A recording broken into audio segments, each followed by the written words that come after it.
Selamat pagi buat kita semua. Kita mengucap syukur kepada Tuhan Yesus karena pagi ini kita bangun dan kita menghirup udara yang segar, badan kita terasa sehat. Terima kasih ya Bapa, terpujilah namamu. Amin. Kita akan melanjutkan firman Tuhan kembali. Kita berdoa dulu. Bapa di sorga, terima kasih Bapa untuk pagi ini Engkau bangunkan kami dalam keadaan sehat. Terpujilah namamu. Biarlah kami juga di sini anak-anak-Mu belajar firman-Mu. Ajari kami Bapa, taruhlah apa yang ingin Engkau taruh ke dalam hati kami masing-masing. Supaya kami mengerti, supaya kami melakukan turut kehendak-Mu. Terpujilah namamu ya Bapa, di dalam nama Tuhan Yesus, Juru Selamat dan Penebus kami. Amin. Kayaknya aku nggak usah ingat lagi di video yang lalu ya, supaya video nggak panjang. Jadi aku hanya kasih tahu yang di part 86 sebelum video ini adalah judulnya Pertanyaan Mengenai Kuasa Yesus. Kalau kalian mau lihat komplitnya langsung aja ya ke videoku yang sebelumnya. Kita lanjutkan ayat sekarang. Firman Tuhan yang sekarang itu hanya di satu kitab, yaitu di Matius ya. Matius 21 ayat 28 sampai 32. Perumpamaan tentang dua orang anak. Tetapi apakah pendapatmu tentang ini? Seorang mempunyai dua anak laki-laki.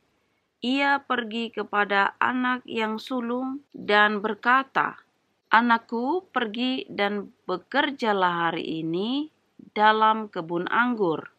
Jawab anak itu, "Baik, Bapak." Tetapi ia tidak pergi. Lalu orang itu pergi kepada anak yang kedua dan berkata demikian juga. Dan anak itu menjawab, "Aku tidak mau." Tetapi kemudian ia menyesal lalu pergi juga. Siapakah di antara kedua orang itu yang melakukan kehendak ayahnya? Jawab mereka, "Yang terakhir." Kata Yesus kepada mereka, "Aku berkata kepadamu, sesungguhnya pemungut-pemungut cukai dan perempuan-perempuan sundal akan mendahului kamu masuk ke dalam kerajaan Allah. Sebab Yohanes datang untuk menunjukkan jalan kebenaran kepadamu, dan kamu tidak percaya kepadanya. Tetapi pemungut-pemungut cukai dan perempuan-perempuan sundal percaya kepadanya. Dan meskipun kamu melihatnya, tetapi kemudian kamu tidak menyesal dan kamu tidak juga percaya kepadanya." Jadi di sini kalau kalian sudah nonton video sebelumnya ya, sebelum ini pasti kalian mengerti ini Tuhan berbicara pastinya kepada orang-orang Farisi yang menanyakan tentang kuasa Yesus yang bisa menyembuhkan, yang bisa melakukan perkara-perkara yang besar. Contohnya yang memberi makan 5.000 orang hanya dengan 5 ketel roti dan 2 ekor ikan. Dan banyak lagi ya, bahkan orang-orang yang buta, yang sakit ya, semuanya lah. Pokoknya kalau kalian nonton di video-videoku atau kalian juga bisa langsung baca di dalam Alkitab firman Tuhan, karena itu tujuanku untuk mengatakan bahwasanya buka Alkitabmu, buka firman Tuhan, baca, berdoa padanya, lakukan firman Tuhan, senangkan hati Tuhan, supaya Tuhan berkenan kepada kita. Di sini firman Tuhan hari ini cukup menampar kita masing-masing ya, karena di sini udah jelas-jelas seperti contohnya di sini ada perumpamaan dua orang anak. Yang satu mengatakan iya, tetapi dia nggak pergi. Yang satu mengatakan tidak, tetapi dia menyesal dan akhirnya dia juga pergi. Kata Tuhan di sini adalah anak yang terakhir ya. Jawab mereka juga seperti itu, dikukuhkan atau diteguhkan lagi oleh Tuhan bahwasanya dia katakan di sini bahwa pemungut cukai, perempuan sundal akan mendahului kamu. Bayangkan Dia berbicara kepada ahli-ahli Taurat atau orang-orang Farisi yang notabene mereka itu adalah orang terhormat pada saat itu. Kalau dibuat zaman sekarang, udah pasti mereka itu para imam-imam, pendeta, misionaris, atau ahli-ahli profesor kitab. Bahkan itu akan terakhir daripada pemungut cukai, orang berdosa, perempuan sundal katanya di sini. Bahkan pelacur lah, zaman sekarang kita bilang pelacur ya, ataupun bahkan orang yang berdosa, yang seperti aku orang berdosa. Jadi dibilang Tuhan lagi terakhir, sebab Yohanes datang, ibaratnya udah untuk menunjukkan jalan yang benar itu, tapi kalian gak percaya. Bahkan kalian sudah melihat katanya, kalian pun gak percaya. Tetapi kemudian kamu tidak menyesal, bahkan udah gak menyesal, gak percaya lagi di sini dikatakan. Artinya begini, udah ditegur pun ya, secara dari firman atau dilihat dari perlakuan-perlakuan orang, atau kan kita banyak juga di hidup ini kalau lihat orang itu terjadi sesuatu, artinya itu ada peneguran.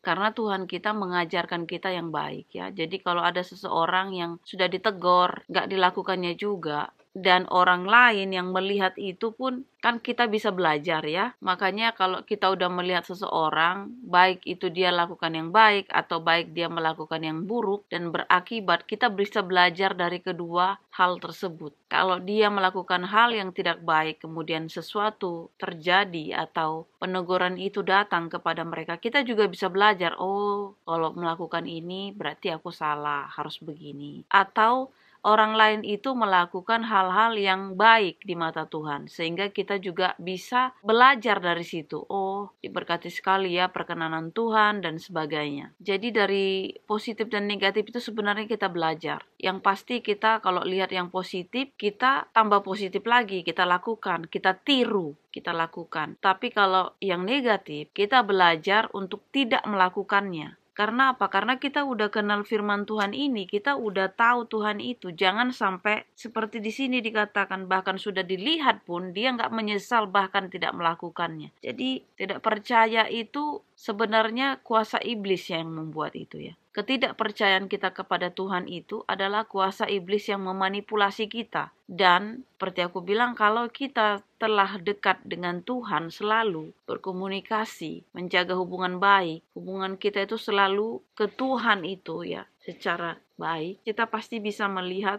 hal-hal yang Tuhan mau. Kita pasti bisa melihat hal-hal yang Tuhan inginkan dalam hidup kita. Kita pasti bisa melihat hal-hal yang berkehendak kepadanya, yang menyenangkan hatinya. Kita pasti mengerti apa saja itu. Karena kita selalu diingatkan di hati ini atau di kepala ini. Aku sering seperti itu. Jadi mungkin kalau kalian bilang gak mungkin lah Tuhan ngomong langsung gitu. Memang kalau orang yang belum mengalami Tuhan yang seperti dalam arti gini lah. Bukan berarti aku, kamu udah suci, bukan seperti itu. Tetapi semenjak kejadian-kejadian yang ditunjukkan Tuhan kepadaku, itulah peneguran-peneguran itu ya, baik dari masalah, penyakit dan sebagainya. Di situ aku ditegur. Ya, kalau sudah ditegur, artinya aku harus buka mata, perbaiki dirimu, perbaiki dirimu. Seperti itu. Jadi setelah aku perbaiki, aku mendengarkan itu secara terus-menerus sehingga aku pun sudah terbiasa. Makanya aku bilang alarm-alarmku ini sudah dihidupkan kembali, diaktifkan ya. Jadi nggak mati lagi, nggak redup. Jadi kalaupun kita contoh ada telepon bunyi, kalau kita buat bunyinya itu lebih kencang, kita kan kalau ada masuk telepon kita bisa langsung dengar, oh ini ada, apalagi digetarkan dan sebagainya. Kalau kita menonaktifkan getar dan nada bunyi dan nggak pakai ini lagi ya, nggak pakai di mute lah, di mute. Berkali-kali pun orang memperingatkan atau menelepon kita nggak dengar pasti. Sekalipun handphone itu dekat kita, contohnya di dalam tas ya, atau di atas meja kita lagi duduk, lagi nonton TV dan sebagainya. Karena teleponnya di mute, kita nggak bakalan dengar. Kecuali juga masih ada cahaya-cahayanya, oke. Tapi kalau semuanya di nonaktifkan, mau berjuta kali pun orang ditelepon, kita nggak akan kita tahu kalau orang itu sedang menelepon kita. Nah itu makanya aku bilang di sini contohnya seperti itu. Makanya aktifkan semuanya, sehingga pada saat cuman di miss call atau pada saat dikirimi pesan ya, di teguran-teguran itu kan macam-macam. Baik dari keluarga, teman, sahabat ya, ataupun dari anak, istri, suami, dan sebagainya. Jadi aktifkan tombol-tombol alarm di kepala ini supaya Tuhan bisa cepat memperingati kita. Jangan sampai kita udah tergeletak jatuh ke dalam dosa. Karena kalau udah jatuh ke dalam dosa dan kita sudah diikat sama dosa itu sangat susah keluarnya. Bahkan kalian pun nanti jadi berkali-kali jatuh, tobat.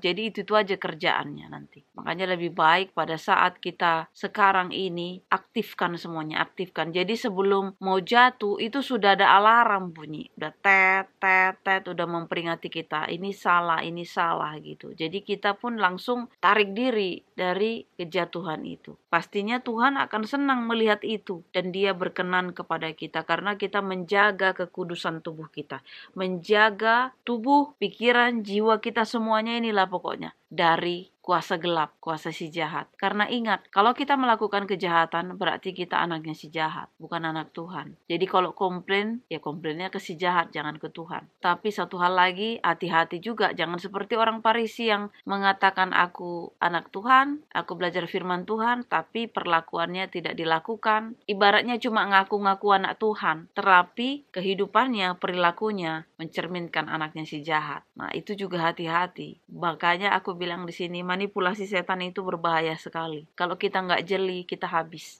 kita. Jadi biarlah ini perlindungan, karena ayat ini benar-benar semua ditampar lah kita satu-satu ibaratnya ini. Ya bukan secara leterlek pak ditampar kita gitu, tetapi ini secara tersirat kita udah tertampar. Bahkan orang yang berdosa, bayangkan yang selama ini kalau terhina, kita lihat pelacur dan sebagainya, ataupun pendosa ya. Mereka yang akan duluan nanti katanya, menduluani kita. Bahkan orang-orang yang selama ini kesannya terhormat membaca firman Tuhan, terkesan dia kita lihat begini dan begitu ya, alim lah kita bilang, bahkan dia yang akan terakhir. Jadi ayat ini benar-benar ibaratnya kayak turning point kita, putar baliknya kita gitu. Jadi kayak kita disadarkan dengan firman ini. Lebih baik firman ini kita renungkan masing-masing dalam kehidupan kita. Begitupun juga terhadap aku sendiri, aku merenungkan firman ini karena ini juga poinnya untuk diriku sendiri. Kita berdoa. Terima kasih ya Tuhan, puji dan syukur kami panjatkan kehadiran-Mu Bapa, karena pagi ini Bapa kami mengucap syukur sekali Bapa. Firman-Mu menguatkan iman percaya kami, menegur kami Bapa, supaya kami tetap berada di koridor-Mu. Melakukan firman-Mu Bapa, bukan hanya membaca, bukan hanya melihat, bukan hanya mendengar, tetapi kami melakukannya. Bapa, firman Tuhan ini begitu sangat memberikan kami pengertian yang cukup dalam. Kiranya kami masing-masing melakukannya Bapa. Ajari kami Bapa, kami orang berdosa ini Bapa. Terima kasih Bapa atas panjang sabar-Mu Bapa kepada kami,